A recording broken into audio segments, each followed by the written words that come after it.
Gurudev. Namaskar. It's always a pleasure speaking to Subramaniam Swamiji.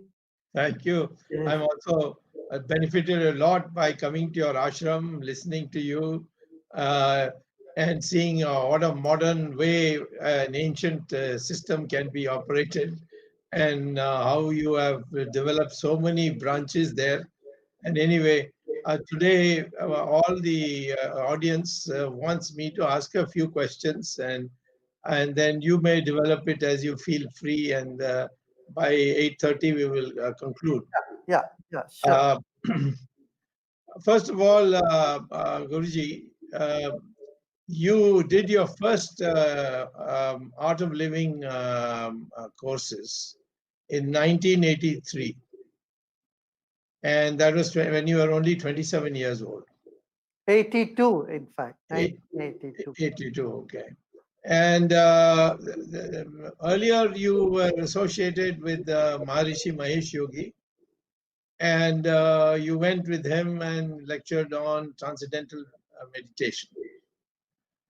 May I ask for, on behalf of the audience as well as my own self, how do you distinguish the two schools in the sense of theology, not on organizational basis, but on theology? See, What is it that the Art of Living teaches which transcendental meditation doesn't, and vice versa? now, Maharshi was a great proponent of Vedic wisdom. He was very much interested in the Vedas, Puranas, Agamas. So he started, he has asked me and Dr. C. Anna Rao, who had just retired from Tirumala Tirupati after serving there for 30 long years, and couple of others, to start this what's called Dharma Pratishthan. So where we started training Pandits, because those days were very few Pandits were well trained in the Vedas. So my expertise was in the Vedic knowledge, Vedic wisdom. So and he was a great scientist as well. So from my young age, from I was 17, 16, 17, when I was in touch with him, when I came in contact with him, he was such a great spiritual inspiration for one and all. He lived the knowledge. That was the thing. He was living the knowledge, and then he had scientific temper. He had the scientific temper. So we used to have many Veda and science conferences where Vedic Pandit and scientists would come, share the same stage. And we had this all over the country and abroad also. And I also went around the world lecturing on Vedic science and this. Along with Vedics and the practical experience of meditation and transcendental meditation using mantra and all that, was something that really transformed lives of millions. Now with this Art of Living, we came, this Sudarshan Kriya has come as a gift to us after 10 days of silence. Then we started teaching this. This is on the breath. And of course, there is meditation. You go into deep into meditation. So, and these breathing techniques complemented, and it is also from same, I mean, you could trace the origin to our Vedas. In Taittiriya Upanishad, there is a shloka says, yes, Chandasam Vishabho Vishwarupa. The whole universe is nothing but Chandas, means it is vibrations, it is frequencies, it's rhythms. Yes. Chandasam Rishabho Vishwarupa. Chandobhyo Amrita Sambhavuva. Through the rhythm, nectar is obtained. Yes. And it goes to explain how the body, Shariram me vicharshanam, Jikva me madhumattama, how your body becomes very strong and unique, and your words become very sweet. and your whole being takes a big transformation. So this Art of Living program, since I started teaching, this integrates life. It doesn't say, okay, your spiritual life is separate, social life is separate. No, it makes you live the wisdom knowledge on a day-to-day basis. Guruji, yes, go ahead. I've not interrupted you, no? No. Go ahead. Okay. You have held that science and spirituality are linked, and they are, they are compatible with each other, because the interest of both is the urge to learn and discover. You said in spirituality, you say, "Who am I?" and you explore, "Who am I?" And in science, you say, "What is this?" And then you find out its nature and so on. So the question I'm going to ask you is this. Your bhaktas whom I met in your huge conferences, and they came from all over the world. I was very, very surprised. Highly placed people, gave up wearing kurta pajama and sitting on the floor and hearing you. Uh, I asked them why they came, and they said that you taught them how to fight stress and become non-violent. Now, there are occasions when you have spoken about the non-violence of Mahatma Gandhi. But if you look at Ram and Krishna, Ramayana and Mahabharata, yes, they were non-violent till the non-violent didn't produce the result. And then ultimately they had to enter the realm of violence. So how do we draw a line in political circumstances between non-violence, pursuing non-violence, and violence based on your concepts? So we must, non-violence is an attitude, it is not action as much. Now you are protecting a community, you are protecting a place, that is not violence. Self-defense is not violence. Self-defense comes under protection. Violence is when you are in rage, when you don't understand others' point of view, or when you are overthrown by your own emotion and you act. That is violence. Violence is with anger, hatred, an act done to destroy others. If an act, a policeman, you can't say that, tell policeman is violent unless they really, like what they happened in America, that was a violent case. It's an exceptional case. But a policeman trying to control a mob, putting tear gas, is not called violence. It is, they are doing their duty. Rama and Krishna did their duty. They were not violent. They didn't have anger, hatred towards anybody. This we must understand. Even Mahabharat Yudh, what Sri Krishna tells Arjuna is, Yuddhasya Vigatas Jwara. Because if you fight with Jwara, that is violence. He says, Yuddhasya Vigatas Jwara. Do your duty. That's what he says. But Guruji, that's not what Mahatma Gandhi has defined. In fact, he at one stage, which I think he later retracted in a very indirect way, even said that the Jews should do non-violent satyagraha against Hitler. Yours is much more in line with Rama and Krishna than Mahatma Gandhi. Would I be right in saying that? Well, I don't comment on what others have said. They might have said it in their own manner, in their maybe at the time or whatever it is. So, but my opinion is very clear. Ahimsa is an attitude. When you are not angry, when you see the Parabrahman, when you see self in everybody. But you cannot take the same yardstick for a buffalo and a cow. भैंस को भी वही, भैंस के लिए तो लाठी दिखाना पड़ेगा, गाय के लिए हाय कहने से हट जाएगा.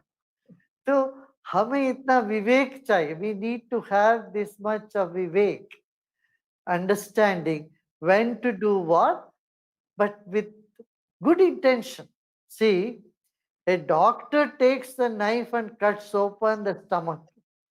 The action is same when you compare that with a dacoit. Dacoit also comes and puts a knife in the stomach of the person.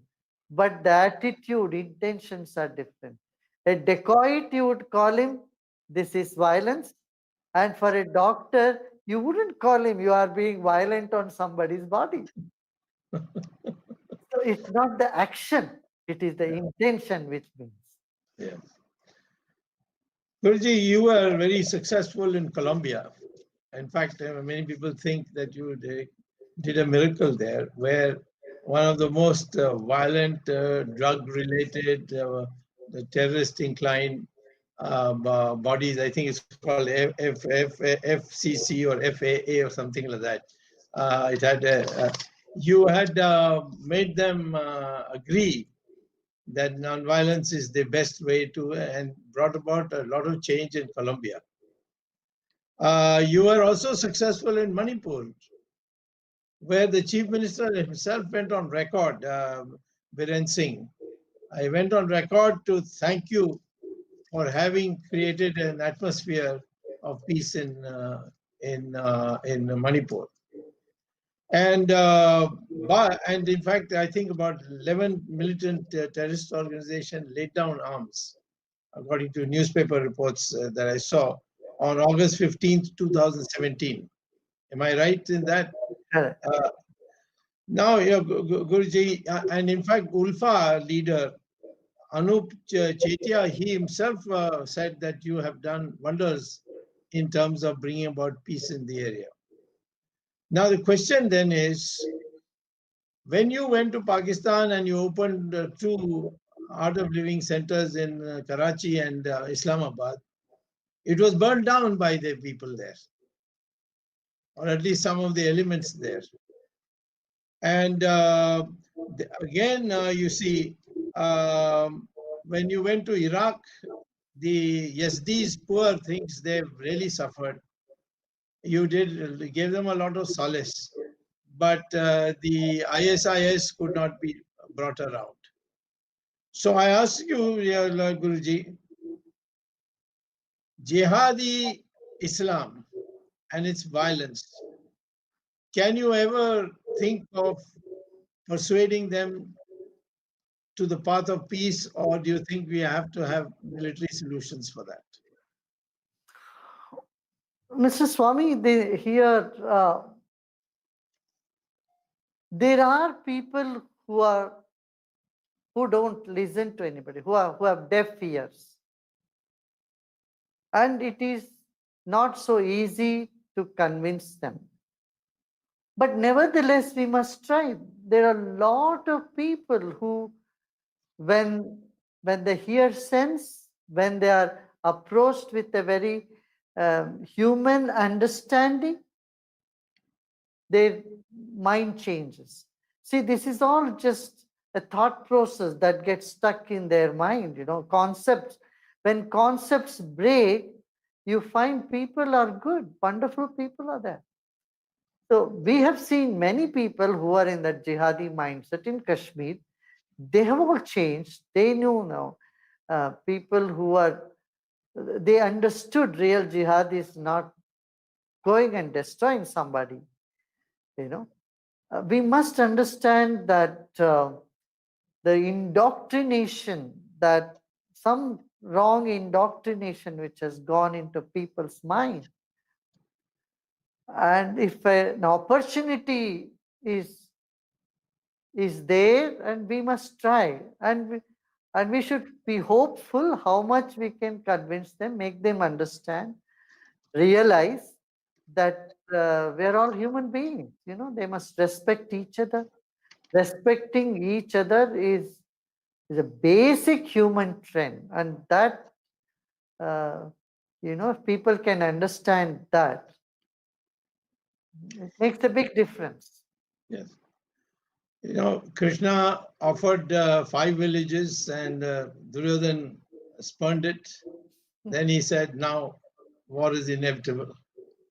When will you draw the line for us in the political world to say that with the violent activities in Kashmir or the violent activities in Iraq and other places of Afghanistan,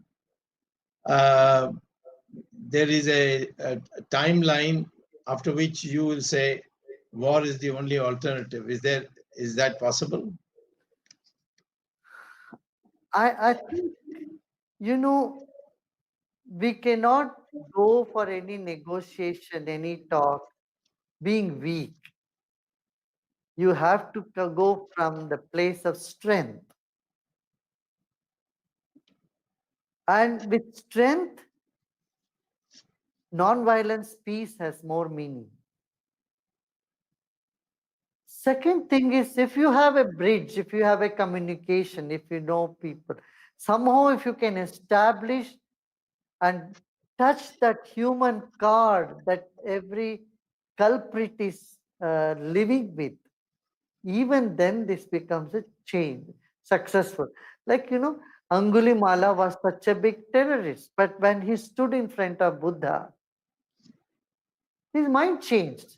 So we must give this benefit of doubt that people can change. But we cannot think on that everybody will be like that, can't be naive at the same time. So we must protect our nation, our world from terror organization, terrorists. At the same time, one should establish some sort of communication and understand the other person's point of view also. This is what happened with FARC. When I offered to the president of Colombia, Mr. Santos, I would like to go and talk to them. He said, well, Gurudev, there is not much hope. He said they don't listen to anybody. So we find now, I'm sorry to say, the military is the only option, he said. I said, let me take a chance. So, I ventured, I took a chance to talk to them. If I had just heard him, he was not at all hopeful of any talks at all. But then when we ventured, and in the beginning they resisted, they said, we are not interested. We believe in Lenin and Marx principle. Karl Marx, we have nothing to do with you. Like, you are a spiritual leader, we don't even want to talk. But then slowly they came. In 3 days' time, they learned meditation. And then, at the end of the third day, they came on their own and announced unilateral ceasefire. So we need to do some experiments with all this. And we had to take that risk. Sometimes we'll be successful, sometimes we may not. I tried to do this in Sri Lanka as well. Yes. Second President Rajapaksa sent, asked me to mediate with Prabhakar. And Prabhakaran, Yes. he was very adamant. He believed more in his military power than in power of peace. Yeah, he thought he was God himself. That's why. Yes.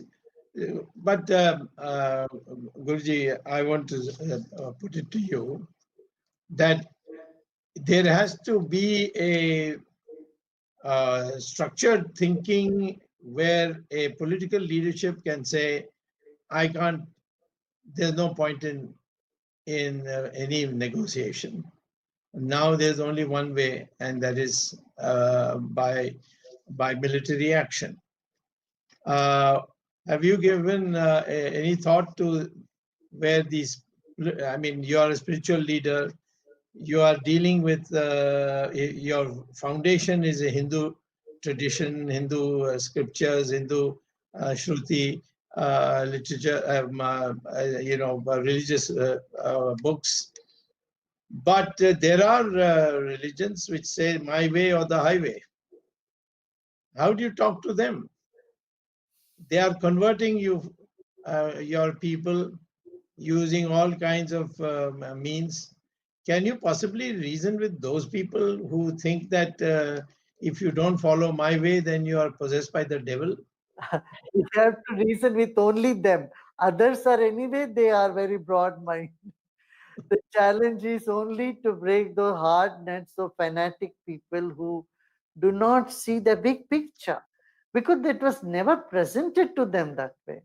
So I have more thrill in working with people, who do not agree with me than those who agree with me. Yeah. Those who agree with me, anyway, they agree. They are anyway wise. I have more, I like to take challenges and I like to talk with them. It's But more than what we say. It is something subtle, our vibration, our sincerity, our humanness. Love transforms people. I have seen it's yes. the love more than the head, it's the heart that touches the card in other person's life. Well, that would be if, for instance, Shankaracharya went, Adi Shankara went from Kerala all the way to Kashmir, all the way doing Shastrat, persuading people, converting them, and so on.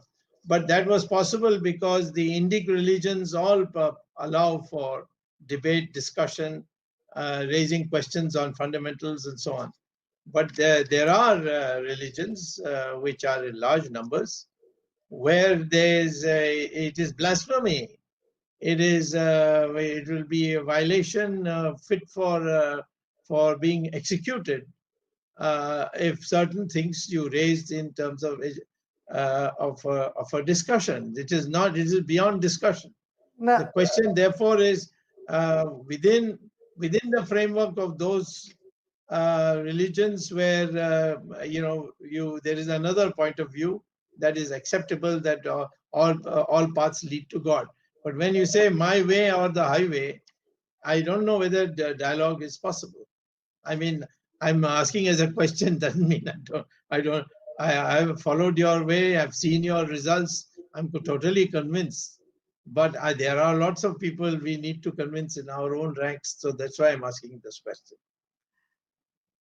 we must not put everybody in one basket. Basically, young people are very open minded. They are very open to learning. Not everybody is fanatic.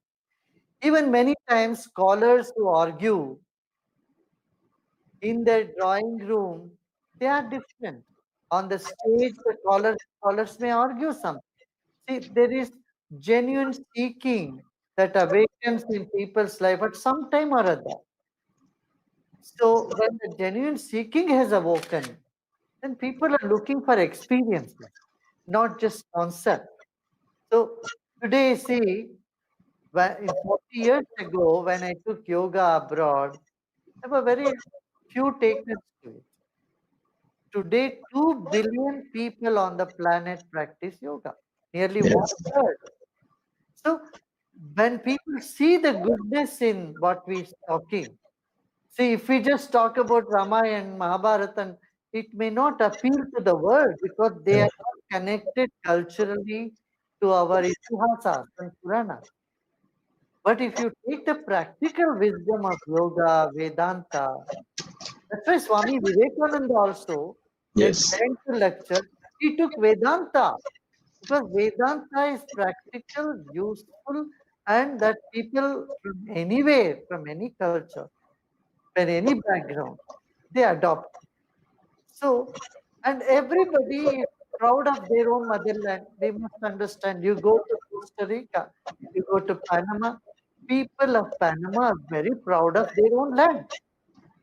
So we cannot say to them, Bharat Bhumi is only Punya Bhumi, बाकी कोई पुण्य भूमि नहीं है. Of हम course not. क्या करेंगे? वसुंधरा, एक पूरी धरती पुण्य भूमि है. When That's right. Varaha Swami lifted the earth, he lifted the entire earth, all That's right. continent. And it was a globe, not a flat land. Yes, He lifted the whole globe. So when scientific temper yes, and authentic experience is what we share with people, everybody loves it. And it has deep sense, value, and reverence. Today, people respect India for yoga, for Ayurveda, yes, for Bharatanatyam, for many cultural things, music, even bhajans. yes. Uh, Then let me give Guruji one more example. Supreme held a constitutional bench judgment, Ismail Faruqi versus the Union of India, that mosque is not an essential part of Islamic religion. It can be shifted. Namaz, which is all that is done inside a mosque, can be read anywhere. Saudi Arabia regularly demolish temples, masjids, and build something else, sometimes newer masjids, or sometimes even buildings, apartment buildings, and so on. Turkey demolished almost 300 mosques so they could have a national highway. Qatar does the same thing. And in India, your Guruji, you were part of a very, very important experiment, and that is the birthplace of Rama is something I can't replicate. Whereas the mosque, which was there and demolished by a mob, could be built anywhere. And yet you had a very difficult time bringing all of the people on the board, and ultimately it had to be settled through the court. Wouldn't that prove my point that they, even on a fundamental issue like this, where one is saying my God was born here, and therefore I must have my temple which was pre-existing, and the other says no, where I read namaz, it doesn't matter where I read it, you can read it anywhere, even on the middle of a road, but still I will not allow you to rebuild the temple. Of course, the courts decided, and because of the atmosphere you created, there was no reaction afterwards. Everybody accepted the judgment. That is one good outcome of your mediation effort. But I will still say that they should have agreed to have left the place and said, "Give us another place to build a mosque," if they were of the view of justice.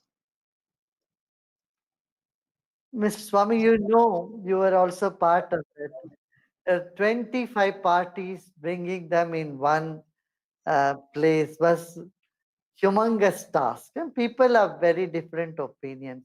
And given the time, you should know that the Sunni Waqf Board willingly, people, they all willingly gave up the right on that, and they accepted 5 acres of land somewhere else, which we have proposed to them.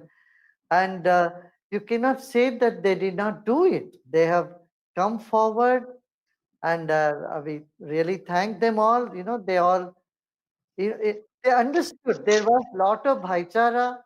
There was a sense of respect. I have met so many imams. Not one of them said, no, we don't, I will oppose the mosque. Maybe lawyers is a different thing, you know, when the lawyers speak. But as far as the Dharma gurus in this country, they all were agreeing for that. They honor the sentiments of Hindus. Of course, it's always better things come as a judgment, because then you know, a settlement can always be challenged by another few set of people. But it was good that some settlement was reached, and the Supreme Court acknowledged the settlement as well. And on those lines only, the Yes, judgment also came. yes, correct. I It agree. brought a very good ending to ending. It brought of a it brought a very good end to the century old, you know, several century old conflict. And you all played a very, very crucial role, as you also used to, you know, bring about all the legal points, because you are someone who knows both sides very well. And actually, it was such a pleasure to work. I mean, we used to work from morning till night. Morning 8 o'clock, we'd start till night 9 o'clock. We would sit, listen to everybody, hear them out, and we came together to finally whatever has been agreed. So that has saved the, I mean, country from going, yeah, crazy. One last question, Guruji, and then we will have 2-3 minutes for if any of my other colleagues want to ask a question. Krishna Janma Bhumi is also where Krishna was born, according to faith. Can you not, your Guruji, persuade them in a similar way not to go through a extended court proceedings? Same thing with Kashi Vishwanath, where Lord Shiva himself put the Jyotirling. So these two out of the 40,000 that were demolished over 600 years, these two could be released, and then the whole matter can be kept declared closed. I think there are many people want to do many different things. I am so occupied with bringing people inner peace and finding the inner light. तो उसी में हम अभी बहुत ज़्यादा व्यस्त हैं. Our youth is swinging between aggression and depression. The biggest issue in this time of corona is depression and nashebaji. Our Indian youth are getting drowned in drug and alcohol. And these are the big job that I had to do. I had to bring the whole world into one family. So my plate is too full to engage into any other work. Accepted. Thank you very much. Any of you here? No, Arvind will wind up. गुरुजी, आपका बहुत हार्दिक आभार. आपने विराट हिंदुस्तान संगम के इस channel के इस कार्यक्रम में पधार कर हमारे कार्यक्रम की शोभा बढ़ाई है. और हमारे दर्शकों का जो अभी तक हमें प्यार मिल रहा था उसको कई गुना आपने उसमें सीधी वृद्धि की है. हम आपके बहुत आभारी हैं. आप इस कार्यक्रम में आए और डॉक्टर सुब्रमण्यम स्वामी के जो प्रश्न थे उनका समुचित उत्तर दिया. हमारे दर्शकों की तरफ से और अपनी विराट हिंदुस्तान संगम की तरफ से हम आपके बहुत बहुत आभारी हैं. आपके पधारने का बहुत बहुत धन्यवाद. Okay. जय गुरुदेव. It's 8:30, and as promised, we are not going any further than that. बहुत अच्छा, सबको नमस्कार. और आप लोग सब अच्छा काम करते रहिएगा. हमारी पुरानी संस्कृति है भारत की, इसकी खूबी को जनमानस तक पहुंचाना है और सब प्रेम से सौहार्द से जीवन जिए. इतना ही कह के सबको प्रणाम. प्रणाम. प्रणाम गुरुदेव जी. हम अपने दर्शकों को बता दें कि आज हमारा 60वां एपिसोड था. It was the 60th episode and blessed by none other than Shri Shri Ravi Shankar ji. We have reached a milestone in success. We have reached 110 countries and our impressions have crossed 40 million in the last 60 days. हम 4 करोड़ लोगों से अधिक impression को छू चुके हैं. 110 देशों तक हमारी पहुंच है. लॉकडाउन के कारण हमने ये कार्यक्रम प्रारंभ किया था. We were not sure how long we will continue and when we will wind up. In fact, we are not winding up today. We are only making it from a daily program to a weekly program. After today, we'll be meeting every Sunday at 8 p.m. IST with Dr. Subramanian Swami as our guest.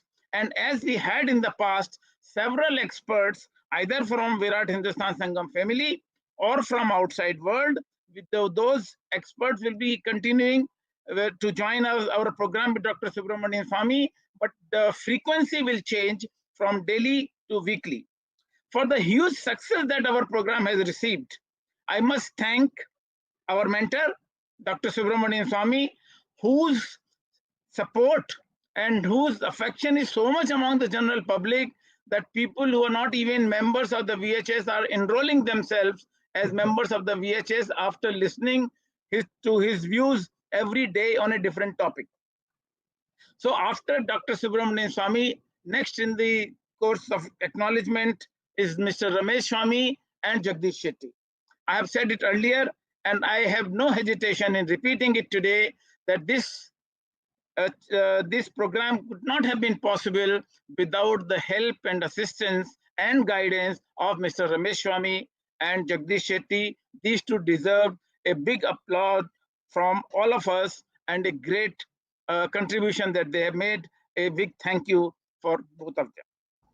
Thank you. I also need to thank our technical team. It was led by Ashish Shetty and the other members who have contributed tremendously to the success of this program are Tejas Navalgund, Ishwar Iyer, Swaminathan, Gadgi Ramesh, Dr. Yash Bharadwaj, and Nataraj Shetty. The success of this program would not have been possible also because of numerous guests that we have got. We had guests from India, we had guests from outside, UK, US, Canada, and of course, different fields in India. We had journalists, we had economists, we had chartered accountants, and we had archaeologists, we had journalists, politicians, and all these people who joined our show in last 60 days have made our program a huge success, and I owe them a great thanks for all this. Viewers, I'm signing off now. With No, a no, but plan. who will thank No, no, Arvind Chaturvedi? Sorry, Who is going to thank Arvind Chaturvedi? I would thank him. viewers, signing off now with a plan to return on 7th of June.